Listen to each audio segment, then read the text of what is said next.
आज की इस वीडियो में पूज्य गुरुजी पंडित प्रदीप जी मिश्रा द्वारा वट सावित्री व्रत के दिन किए जाने वाले कुछ छोटे छोटे उपाय बताए गए हैं। वट सावित्री व्रत के दिन कांसे के कटोरे को सरसों या तिल के तेल से भरकर उसमें अपना चेहरा देखकर दान करें। शनि यंत्र धारण करें अथवा काले घोड़े की नाल या नाव की कील का छल्ला बीच की उंगली में धारण करें। 800 ग्राम तिल तथा 800 ग्राम सरसों का तेल दान करें। काले कपड़े नीलम का दान करें। हनुमान चालीसा पढ़ते हुए प्रत्येक चौपाई पर एक परिक्रमा करें। काले घोड़े की नाल अपने घर के दरवाजे के ऊपर स्थापित करें। मुंह ऊपर की ओर खुला रखें।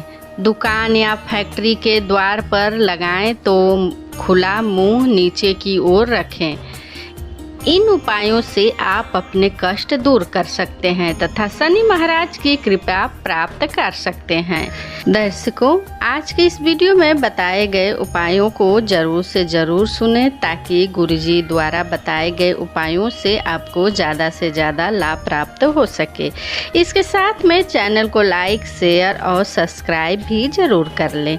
श्री शिवाय नमस्तुभ्यम। हर हर महादेव।